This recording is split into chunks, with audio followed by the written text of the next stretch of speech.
Rumpa daily লাইফস্টাইলে আপনাদের সবাইকে স্বাগতম। সবাই কেমন আছেন? আমি কিন্তু ভালোই আছি। গতকাল ছিল এক পরিবেশ, বাড়িতে পুরো একেবারে বন্যা পরিস্থিতি হয়ে গেছিল। আর আজকে সারাটা দিন গেল খটখটে রোদ, তার সাথে অতিরিক্ত গরম। চলে এলাম আমি আমার আরও একটা নতুন ভিডিও নিয়ে, আরও একটা নতুন দিনের দৈনন্দিন কার্যকলাপ। ভগবানকে অশেষ ধন্যবাদ যে আরও একটা নতুন দিন হাতে দেওয়ার জন্য, পাওয়ার জন্য। Good morning. আজ সোমবার 3 আগস্ট। তো নতুন সকাল শুরু হলো। এটাতে আবার একটা নতুন সপ্তাহ পড়লো। যাই হোক, সপ্তাহের প্রথম দিন আর সপ্তাহের হাউসওয়াইফদের সপ্তাহের প্রথম দিন আর শেষ দিন কি বলুন, আমাদের প্রত্যেক দিনই এখনো দেখুন না বিছানা তোলা হয়নি, প্রত্যেক দিনই সমান যায়। কালকে যে পরিমাণ বৃষ্টি হলো, সত্যি ভীষণই চিন্তিত হয়ে পড়েছিলাম যে জল নামবে কিনা। না, জল নেমেছে। আর আবারও মেঘ করে আসছে। আগে গিয়ে আমি ফুলটা তুলে নিলাম। তো চলুন আপনাদের একবার বাইরেটা দেখি। আগের দিনের ভিডিওতে বলেছিলাম বিকেল 5টার সময় বাড়ির পরিস্থিতি কি সেটা দেখিয়েছিলাম। উঠোনে জল ছিল, আর তার সাথে এটাও বলেছিলাম যে অপেক্ষায় রইলাম আগামীকাল সকালে উঠে যেন দেখি যে উঠোনটা পরিষ্কার, আর আপনাদেরও যেন সেটাই দেখাতে পারি। আর হ্যাঁ, ঠিক তাই। মানে কালকে সত্যি আমরা ভয় পেয়ে গেছিলাম যেভাবে বৃষ্টি হচ্ছিল। তো যাই হোক, জল নেমে গেছে, কিন্তু বৃষ্টি হওয়ার পরের পরিস্থিতি একবার দেখুন। গাছগুলো জলের তলায় চলে গেছিল। ছোট ছোট চারা গাছগুলো, ছোট ছোট প্রাণ, সেগুলো জলের তলায় গিয়ে একেবারে শুয়ে পড়েছে। বড় গাছগুলোও কতটা হেলে গেছে। আর চারিপাশে নানান রকম জঙ্গল, ডালপালা, কন্টেনার, সুপারি গাছের পাতা, নারকেল গাছের পাতা, রাস্তায়, উঠোনে, একেবারে চারপাশে। যেটা হয় হঠাৎ করে ঝড় বৃষ্টি হওয়ার পরে যে পরিস্থিতি থাকে, সেই রকম এক পরিস্থিতি হয়েছিল। তো নতুন দিনের কাজকর্ম শুরু করে দিয়েছি। আজ সকাল থেকে কিন্তু প্রায় 2 থেকে 3 বার লোডশেডিং হচ্ছে। তবে হ্যাঁ, আজকের লোডশেডিংটা বেশিক্ষণ স্থায়ী হয়নি, গেছে আর এসেছে। একটা চিন্তা থাকে লোডশেডিং হয়ে গেলে কখনকার, এই যা কথা বলতে বলতেই লোডশেডিং হয়ে গেল। বাবা, লোডশেডিং হয়ে গেলে আলো কি করে পাবো? তো যাই হোক, কি আর করা যাবে, কাজ তো করতেই হবে। কারুর অপেক্ষায়, কোনো কিছুর অপেক্ষায় কিছু ফেলে রাখা তো যায় না। আমরা সেরকম, আরে বাবা, কথা বলতে বলতে কারেন্ট তো চলেও আসলো। দেখুন তো অন্ধকারের কীরকম আলো, আর লাইটের কতটা আলো। মানে যখন কারেন্ট ছিল না তখন একরকম লাইট লাগছিল, মানে পরিবেশটা একরকম লাগছিল, আর কারেন্টটা চলে আসাতে পরিবেশটা একদম ঝাঁ চকচকে হয়ে গেল। তো যাই হোক, অনেক দিন ভাবছিলাম যে ঝাড় তো দিই, এই দরজাগুলো একটু মাঝে মাঝেই, দরজা জানলাগুলো মানে 2 দিন যেতে না যেতেই একেবারে ঝুল পড়তে শুরু করে দেয়। তো একবার আলতো করে ঝাঁটা দিয়ে একটু ঝেড়ে নিলাম জায়গায় জায়গায় ধুলো আর ঝুলগুলোকে। সেই মানে ঘরটা ঝাড় দেওয়ার সময় আমি ওইগুলো করে নিয়েছি, তার জন্যে আলাদা কোনো সময় নিইনি। তারপর ঝাড় দিয়ে চলে গেলাম। আজকে জলটা একটু কমই ঢাললাম, কারণ উঠোনে ভর্তি শ্যাওলা, তো মাটি ভিজেছিল, তো নেহাতি সিঁড়িতে জল ঢালতে হবে, তাই সিঁড়িতে জল ঢেলেছি। বাইরের গেটটাতে আজকে আর সেরকম করে জল ঢালিনি, ঝাড় দিয়ে নিয়েছি। ঝাড় দেওয়াও বলতে হতো জায়গায় জায়গায়, তো পুরোটাই তো মাটি ভিজে, তা দিয়ে নিয়েছি। এই পাতা ফুল সব পরে সেগুলো। আর ঝুড়িগুলো অনেক দিন ধোয়া হয় না, রোজই ভাবি বাসন মাজার পরে ঝুড়িগুলো ধুয়ে নেব। তো আজকে দেখলাম বাসন মাজার পরে মনে করে হাতের কাছে রেখে দিয়েছিলাম, আমি তো আবার ভুলে যাই। তো হাতের কাছে রেখে দেওয়াতে ঝুড়িগুলো মেজে নিলাম। আর একটা ঝুড়ি মাজা হয়নি, ওর মধ্যে জিনিস রয়েছে। আজকে আবার এই সালোয়ারটা পরলাম, কারণ এইগুলো তো বাড়িতে খুব একটা, আমি তো আসল কথা খুব একটা বেরোই না, এছাড়া আমার কোনো কাজও থাকে না, তাই ভাবছিলাম নাইটিগুলো তো পরছি, তার সাথে সাথে এই জামাগুলো একটু করে পরি, তাহলে পরাও হবে আর ব্যবহার করাও হবে। পরতে পরতে হয়তো মানে আসল কথা, এক জিনিস বহুদিন রেখে দিলে আর ভালো লাগে না, মনে হয় কবে জিনিসটা ছিঁড়বে। তো সেই হিসেবে এগুলোও একটা করে পরছি।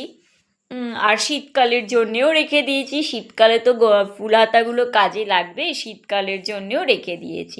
মানে মিলিয়ে মিশিয়ে সব কিছুই যখন যেরকম যেটা সুবিধা হয় সবগুলো, যেগুলো বাইরে রাখা আছে আলনায় রেখে দিয়েছি 2-4টে চুড়িদার সালোয়ার, সেগুলোই পাল্টিয়ে পাল্টিয়ে পরছি। আর ফুল তো আজকে ভালোই ফুটেছিল, আর জবা ফুলও ঘিয়ে কালারে জবা ফুলটাও ফুটেছিল। ঘিয়ে কালারে জবা ফুলটা ফোটে একটা দুটো করে, কিন্তু এমন জায়গায় ফোটে আমি হাত পাই না। রান্না বলতে আজকে শুধু করেছি পালং শাক আর মাছের ঝোল। কী করেছি জানেন আজকে? আজ আমি এক আজব কাণ্ড করেছি। ইলিশ মাছ রান্না করেছি, কিন্তু সেটা করেছি পেঁয়াজ দিয়ে। আর এই প্ল্যাকারটা পাল্টালাম, কারণ এই প্লাস্টিকটা পাল্টালাম, মানে টেবিলের ক্লথ, ওটাকে পাল্টালাম, ছিঁড়ে গেছে। তবে ছিঁড়ে গেছে বলে যে আমি বাতিল দিয়েছি তা কিন্তু নয়। আমরা নিম্ন মধ্যবিত্ত পরিবারের মানুষ, আমরা ব্রাশে নষ্ট হয়ে গেলেও সেটা দিয়ে আমরা দড়ি ভরার চেষ্টা করি। তা সেই মতো আমি সাইড দিয়ে কেটে মিড কেসটার ওপরে রেখে দিলাম। মিড কেসটার কাগজটা পাল্টানোরও ছিল বেশ কিছুদিন ধরে, সেটার ওপর চেঞ্জ করে নিয়ে এটা রেখে দিলাম। দুটোই ভালো লাগলো, মিড কেসটাও দেখতে সুন্দর লাগলো আর টেবিলটাও একটু চেঞ্জ করা হলো। তো যেটা বলছিলাম, আজকে আমি পেঁয়াজ দিয়ে ইলিশ মাছ রান্না করেছি। এই প্রথমবার মনে হয় আমাকে, তাই এই কাণ্ডটা আমি করলাম। আমার নিজেরও অবাক লাগছে। তার পেছনে একটা গল্প রয়েছে, অল্প একটু সময় নিয়ে গল্পটা শোনাবো। আজ তো সোমবার, আগামীকাল মঙ্গলবার নিরামিষ খাই আমি। যারা আমার ভিডিও দেখেন নিত্য নৈমিত্তিক দিন তারা জানেন। তারপরের দিন বুধবার। অর্ধেকটা পেঁয়াজ কাটা ছিল। এইবারে ওই পেঁয়াজটা আমি কিসে দেবো বুঝে উঠতে পারছিলাম না। রান্না তো পালং শাক আর ইলিশ মাছ করেছি, পালং শাকটার মধ্যে আর দিইনি। পালং শাকেও আমি কোনোদিনও পেঁয়াজ দিয়ে রান্না করিনি। আর ইলিশ তাহলে আর বাকি রইল মাছটা। তাহলে ভাবলাম আর কিছু করার নেই, মাছটার মধ্যেই দিয়ে দিই, কারণ মঙ্গলবার আর বুধবার রান্না করব না। তো সেই মতো মাছটা ওর মধ্যেই দিলাম। তবে খেতে কিন্তু আমার ভালো লাগলো না, আমার কর্তামশাই তো অবাক। তারপর তাকে বললাম যে এই কারণে আমি দিয়েছি। ঝোলটা ঠিকঠাকই আছে, কিন্তু ওটা আর ইলিশ মাছের ঝোল হয়নি। ওটা যদি রুই মাছ টাছ খেতে হতো সেই রকম স্বাদের হয়ে গেছে। ইলিশ মাছের যে টেস্ট থাকে পেঁয়াজ দিয়ে রান্না করার পরে, সেই গন্ধটাও পেলাম না, সেই টেস্টটাও পেলাম না।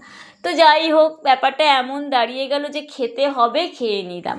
আর মাছগুলোতে ভেঙে ভেঙে গেছে এই কারণেই, ফ্রিজ থেকে বার করার পর যখন আমি মাছের ডিমগুলোকে আলাদা করে রাখতে গেছিলাম, মানে ডিমগুলোকে রান্না করিনি, ডিমগুলোকে রেখে দিয়েছি, এবারে অনেকটা অংশ জুড়েই ডিমগুলো ছিল। তো এবারে ফ্রিজ থেকে বার করেছি, তাও ঘন্টা দুয়েক পরেও মানে ডিমগুলোকে আলাদা করতে গেছি। এবারে ওই ডিমগুলো ভাঙতে গিয়ে ওটা মানে মাছগুলো ভেঙে গেছে। সেই জন্যে মাছগুলো ভাঙা ভাঙা হয়ে গেছে, মানে ভাঙা সাইড, যে অংশটায় ডিম থাকে সেখান থেকে ভাঙতে গিয়ে মাছগুলো ভাঙা ভাঙা দেখতে লাগছে। আর এই যে একটু আমাদের টুনটুনের সব পরিবারের সঙ্গে একটু মজা করে নিলাম ফাঁকে। ওদের প্রত্যেক দিন একবার করে দেখাই, কেনই বা দেখাবো না বলুন, ওরা তো আমার পরিবারের সদস্য। আর আমি তো ডেইলি লাইফস্টাইল শেয়ার করছি, ওরা যেহেতু পরিবারের সদস্য, তাই ওদেরও আমার মনটা ভীষণ চায় ওদের একটু দেখাতে। আর এইভাবে একটা একটা করে রান্না করছি। আর রান্নার পরে তো আদার্স যে কাজকর্মগুলো থাকে সেগুলো, তবে হ্যাঁ, বৃষ্টি যে হয়নি আজকে তা নয়, হয়েছে খুবই সামান্য, একদমই সামান্য। 5:30 পৌনে 6টার সময় মিনিট 10-এর মতন হয়েছিল। আর যেটা বলতে গেলে একদমই কিছুই না, কালকে যেই পরিস্থিতি হয়েছিল তার থেকে একদমই আলাদা। এই যে আমার রান্না কমপ্লিট, পেঁয়াজ দিয়ে ইলিশ মাছের ঝোল আর বেগুন দিয়ে বড়ি দিয়ে পালং শাক, দুজনের হয়ে গেছে দিব্যি। আর রাত্রে তো গতকাল তড়কা করেছিলাম, আপনাদের তো বলাই হয়নি, তড়কাটা কিন্তু দারুণ হয়েছিল। কিছুটা রেখে দিয়েছি, আজকে সোমবার, আজকেও খেয়ে নেবো। ওরটা ডিম দিয়ে করে দিয়েছিলাম আর আমারটা ডিম ছাড়া ছিল। সত্যি আমি মানে বেশ ভালো হয়েছিল। আমি যে তড়কা প্রথমবার করলাম তা নয়, তা খুবও যে অনেকবারও যে করেছি তাও না, 2-3বার করেছি, কিন্তু বেশ ভালো। আমার কর্তামশাই বলেন এবার থেকে আর ও আর তড়কা কিনে আনবে না, সে নাকি আমি বানিয়ে দেবো, সেই খাবে। তো ভালো লাগলো, অনেক দিন পর করলাম তো একটু নার্ভাস ছিলাম, কেমন হবে জানি না। তো ভালো লেগেছে, আমারও ভালো লেগেছে, ওরও ভালো লেগেছে।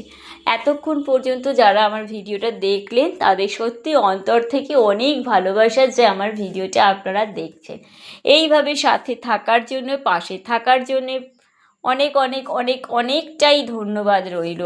আর একটা কমেন্ট অবশ্যই সবারই ভালো লাগে, কমেন্ট, লাইক, মানে রিয়াকশান আর কমেন্ট পেলে তো কাজে বা কাজ করার ভালোবাসাটা অনেকটা জন্মায়। তো আর দুপুরের খাবার দাবার নিয়ে আমরা বসে পড়েছি। আমি এবার আমার ভিডিও শেষের দিকে নিয়ে যাচ্ছি, দুপুরে লাঞ্চ সেরে নিয়ে। তারপর তো যা কাজ থাকে, বাসন কোসন মাজা, গ্যাস টেবিল তো আগেই মুছে দিই। মা বলতেন রান্নার পরে গ্যাস টেবিল মুছে নেবে, গ্যাস টেবিল ফেলে রাখবে না, তাই আমি গ্যাস টেবিলটা রান্নার পরপরই মুছে নিয়ে যে কটা বাসন থাকে মেজে নিই। তারপরে খাওয়া দাওয়ার পরে 2-4টে বাসন থাকে সেটাও মেজে নিই। তারপরে একটু গা টা ধুয়ে বাড়ির লোক একটু শুয়ে নিয়ে বাড়ির লোকেদের সঙ্গে গল্প করে আস্তে আস্তে সারাটা দিন কাটিয়ে দিই। তারপর সন্ধেবেলায় থাকে সন্ধে দেওয়া, রুটি করা, চা, একটু দুজনে মিলে বসে চায়ের আড্ডা দেওয়া। টিভি খুব একটা দেখা হয় না। তারপর তো ফোনের কাজ, এডিটিং, এগুলো তো থাকেই। একটা এডিটিং করতে অনেকটা সময় লেগে যায়। তো যাই হোক, সবাই ভালো থাকবেন, সুস্থ থাকবেন। আগামীকাল আরও একটা ভিডিও নিয়ে চলে আসছি, আর আপনাদের অপেক্ষায় রইলাম। ততক্ষণে